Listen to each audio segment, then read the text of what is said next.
Hello again. I'm Braddock Supervisor John Cook. Welcome back to Braddock Neighborhood News, the program I am using to provide you with information on issues facing our community and ideas on how we can strengthen our neighborhoods.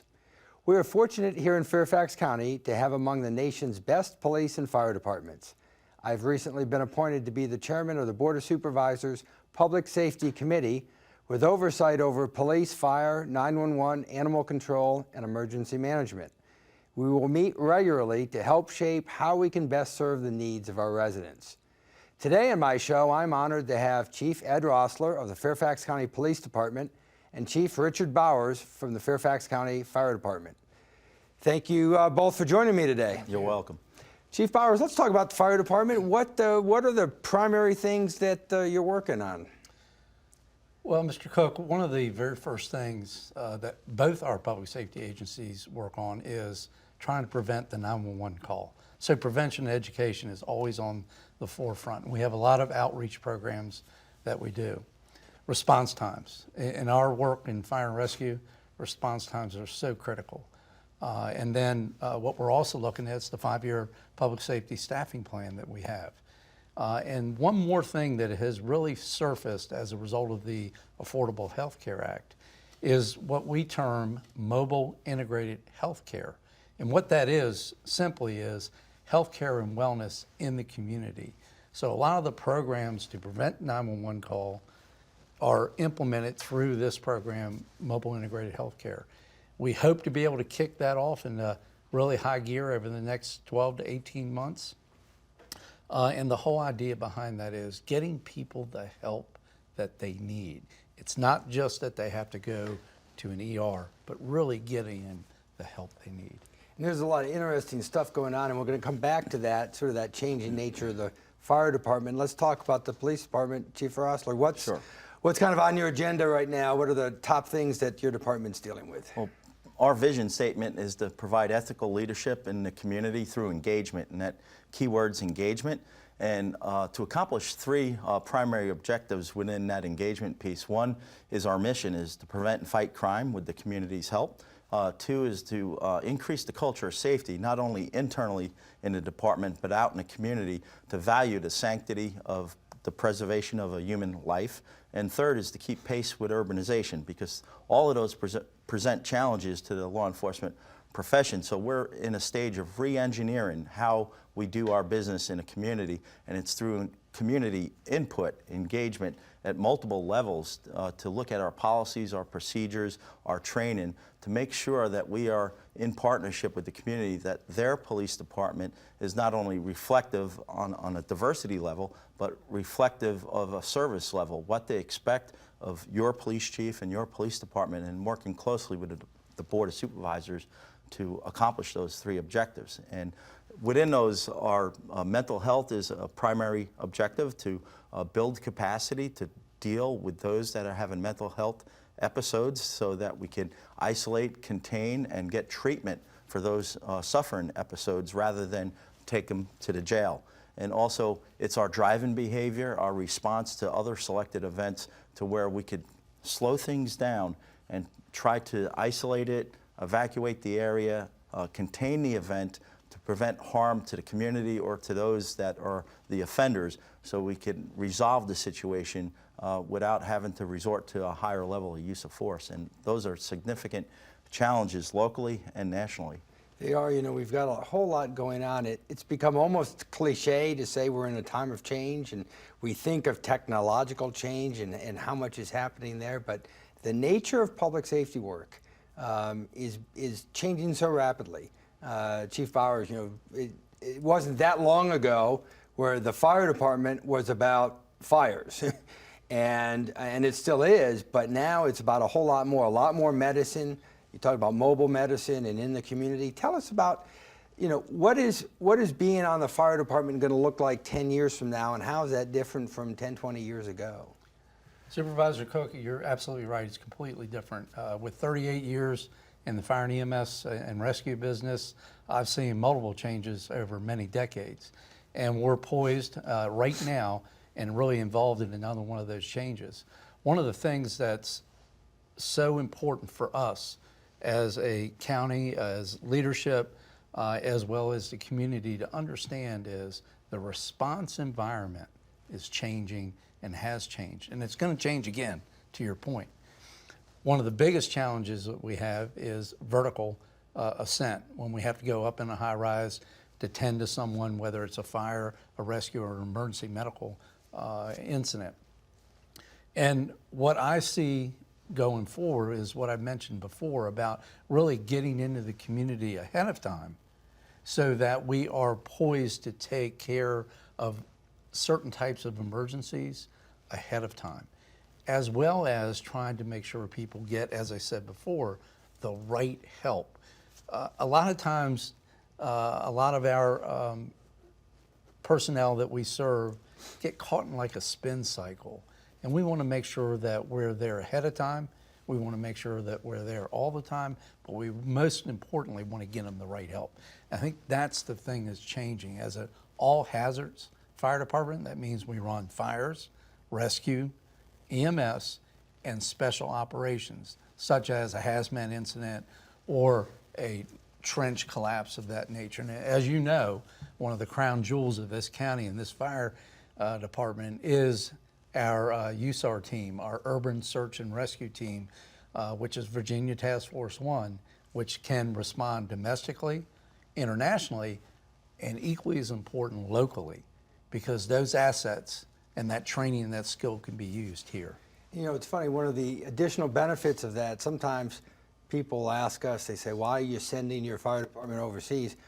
But we receive from the federal government, at the federal government's cost, the best training in the world. And so that's a benefit, not just when our team's going overseas, which is completely paid for by the feds, but when those folks are here, we're receiving the benefits of that. And the equipment that goes with that. I mean, millions of dollars. And, you know, it's absolutely phenomenal, as you pointed out, that we can use those assets locally. And we have. You know, recently, within the last year or so, we had a serious trench collapse. And the men and women of the department used those specific skills and equipment to rescue, save a life of a gentleman that was trapped in a trench. Talk about changing nature of things, and Chief Russell, policing is changing a whole lot very quickly now. Much of it coming from within policing, some of it coming from citizens and events on the outside, but your lives are becoming more complicated. It's not just about stopping the bad guys. It's about a whole set of circumstances that people find themselves in, whether it's mental health or domestic situations, to everything else, and your department is responding to that. Yes, if I look at the Fairfax County Police Department's history, last year we just celebrated our 75th anniversary. We were formed on July 1st, 1940. So if we follow over the decades until today, what we see is the change in Fairfax County itself, from a farming community to one of a suburban community, and now we're in the phase which we will be for decades, of urbanization.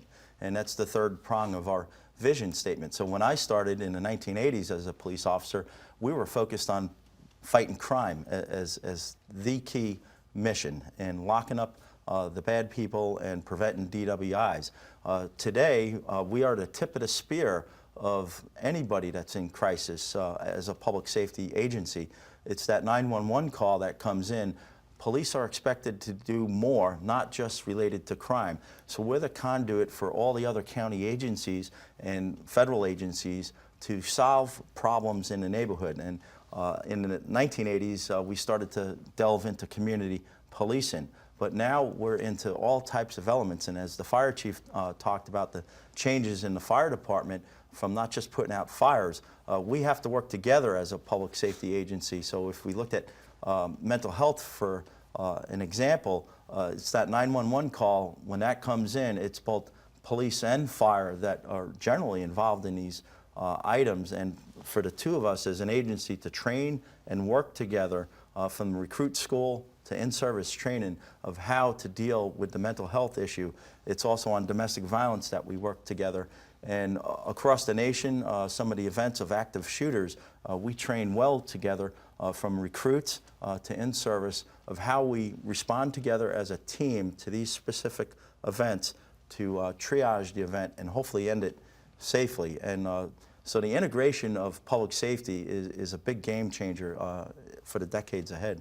One of the issues you mentioned, mental health, which is a big priority in Fairfax County right now, something that we're all working a lot on together, and it is a joint effort, a whole lot of people on it. And it wasn't all that long ago that mental health issues were swept under the carpet or ignored, set aside. Now it's a priority. It's changing a lot about what we do. Chief Bowers, you have to train your folks because you're often out there first responding to a situation, and how does that affect what you're doing? Well, the training is the first step, education and training. And we've been working together with many of the supervisors, obviously yourself and the chairman, and the police department. And what we are currently, I guess, poised to do and engaged in is what we call ER diversion, emergency room diversion. And the reason that we are so engaged in that is not everybody has to go to the ER. There are other places that we need to take them to get them the right help that they need. So as time evolves, we're going to see that we're not going to transport every patient to an ER. We're going to take them to a special place to get whatever help is needed. In particular, we talk about mental health. And the training of our personnel has been so beneficial. I took the first class just a short while ago, and I learned a lot of skills that I never knew were out there. And I think that's the benefit now. We're gonna get our communities and our residents in those communities the right help that they need.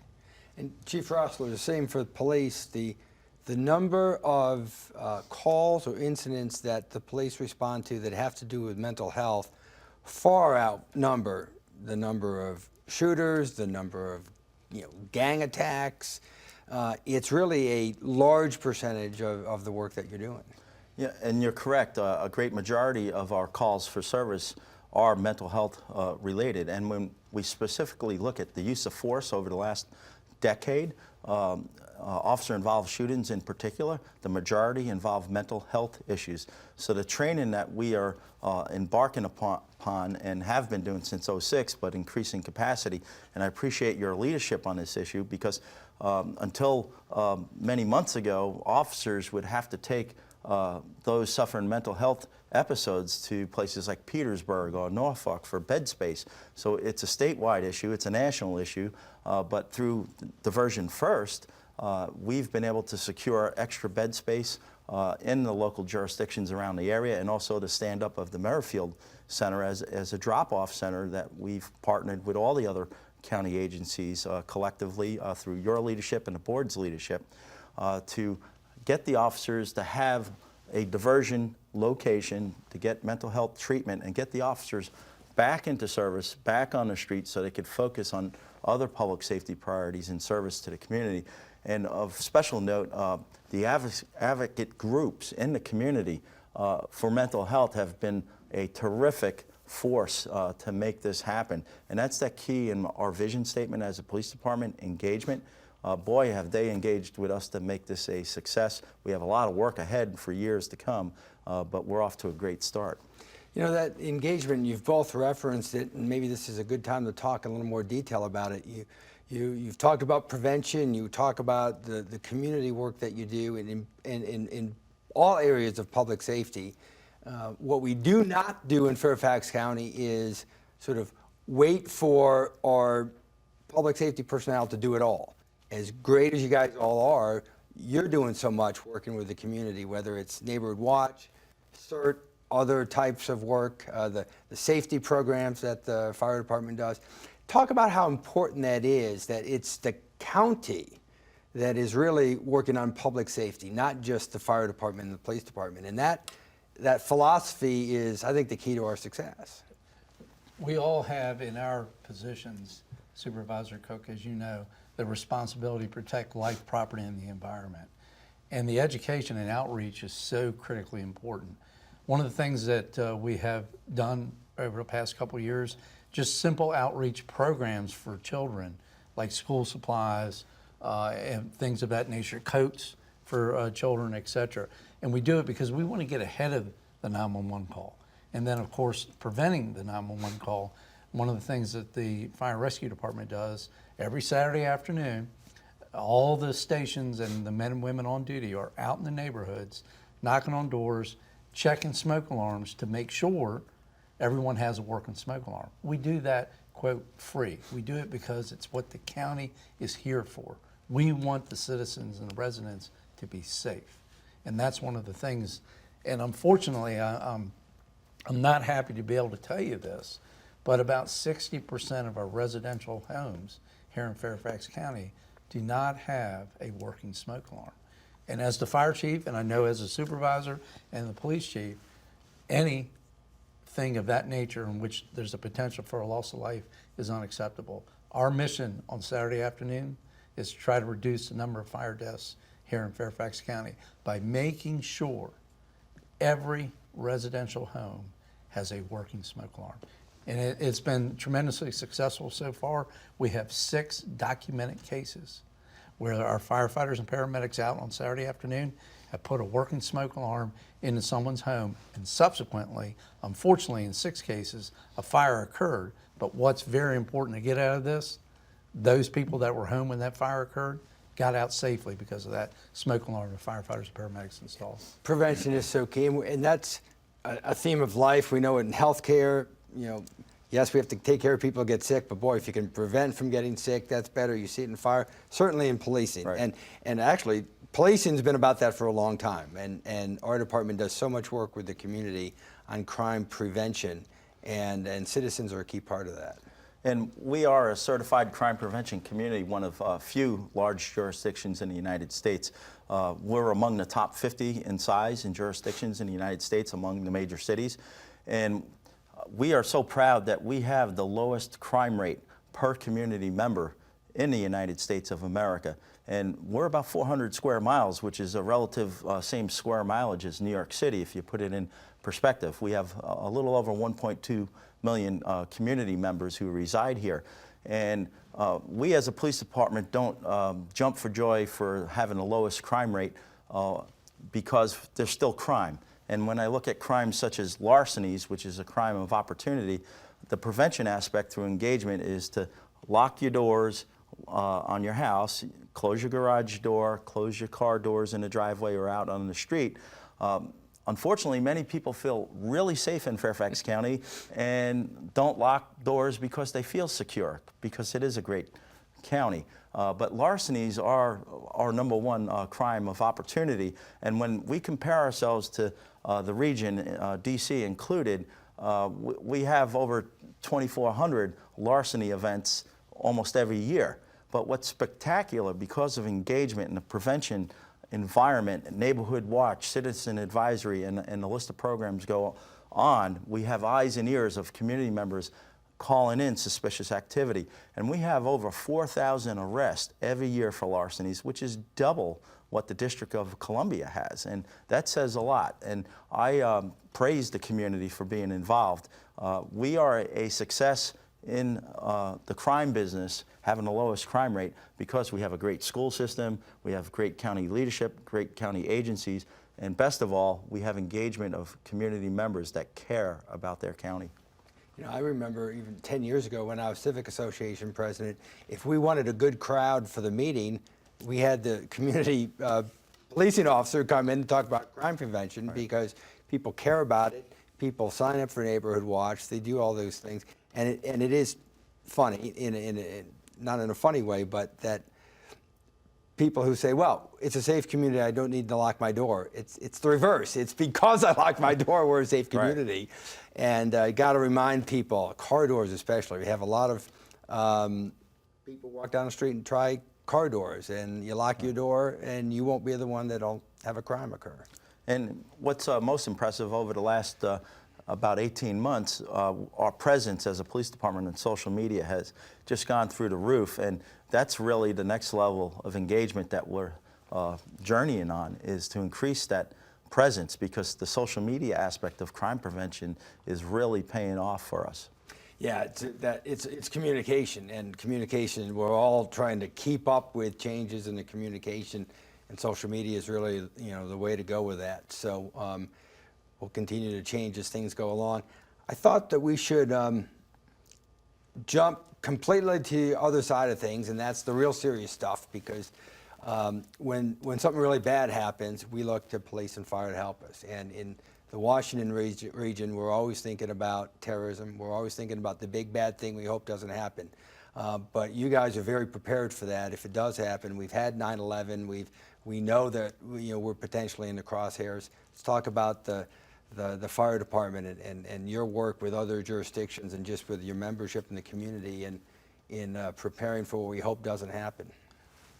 I believe we've done an excellent job at the first step, and that's between our public safety agencies with education and training, with our personnel, the boots on the ground, who are going to be there first.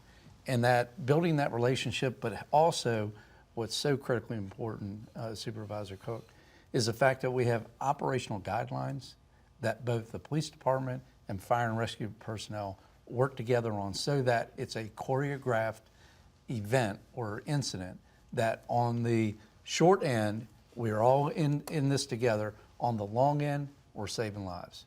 But what's really great about it is, in the sense between the police department and fire and rescue, not every department across the United States can sit here and say that, but we can. We both can say we work together. We have a proven relationship that works not only at the leadership level, but also down on the floor. And they're prepared in the event of a significant incident to be able to save lives. And that's true of police as well. Right, and besides the training, it's the outreach to our communities, whether it's schools, private businesses, or very large corporations that have footprints all around the region, or the federal government that has a big presence here. We also train and communicate with all those different groups. For instance, if we look at our schools, we've been very fortunate here in Fairfax County that we have not had a major terrorism-related event in the Fairfax County school system. We have police officers assigned to all the middle and high schools, and they are part of the school community. And we have a robust relationship with the students, so we could prevent any type of events occurring of aggression from any of the population in the schools. The same thing in the business community, particular when someone is being terminated from a private business, there's great risk in that personnel action of retaliation. And we train with corporations to bring our policies and our men and women at the local level, at the district police stations or the fire stations, to come out and walk through with security managers. This is what you can expect if we respond to this type of event at your location. So then they could drill with their employees and get that engagement to make it safer and pinpoint where we need to take action. And I think, you've both touched on it throughout the show, but talking about not only how you work together, but you work with the community and other agencies in something like preparing for terrorism or preparing for a hurricane or emergency management, anything of that sort. You don't do it alone, and that cooperation's everything. It is. And again, we ask the community that's watching this great show, if you see something, say something. They are really the true first responders. It's those eyes and ears, and we really need them to pay attention to that and act. That's the next thing, is call the police department. If you see something, say something. Call 911, call the police department, and then we're able to respond. And we've invested in this region and in this county in equipment and training. And I can tell you, it is second to none. We are prepared. And when we talk about engagement, last summer we had the 2015 World Police and Fire Games. Right. Our goal was 4,000 community volunteers to host the games. We exceeded over 5,000 community volunteers. And what a leverage point we have taken advantage of as public safety agencies, because we now have a roster of over 5,000 people. So when we talk about engaging our community to prevent fires or prevent and fight crime, we have bugged those volunteers enormously to re-engage with their public safety, and it's paid off. And we're very fortunate those games have provided robust volunteers. I'm glad you brought up the games because we've only got about a minute left, but such a success for Fairfax County. World Police and Fire Games 2015 here in Fairfax County. Chief Bowers, not only a great job putting the show together, but you even got up at the end and danced. You were so happy. But to talk about what those games meant to our department and our county. Simply, I would say this: it was the camaraderie, and if you will, placing the county and our public safety departments at the forefront, and the ability to bring people internationally into Fairfax County for that just displayed even more of the camaraderie and the courage and the engagement. So as the chief said about the community, 5,000 volunteers signed up. That's incredible. And we really showed what Fairfax County is all about. And we could talk a lot longer, but we're out of time. I'd like to thank Chief Bowers and Chief Rossler for being on the show today. I'll look forward to working with them to make sure that the residents of Fairfax County are well taken care of. I hope you've enjoyed this segment of Braddock Neighborhood News. Thank you for watching. If you have any questions, comments, or other needs, please contact my office at 703-425-9300 or email braddock@fairfaxcounty.gov. Tune in next month for another edition, and please remember to look for ways to volunteer. Your community needs you.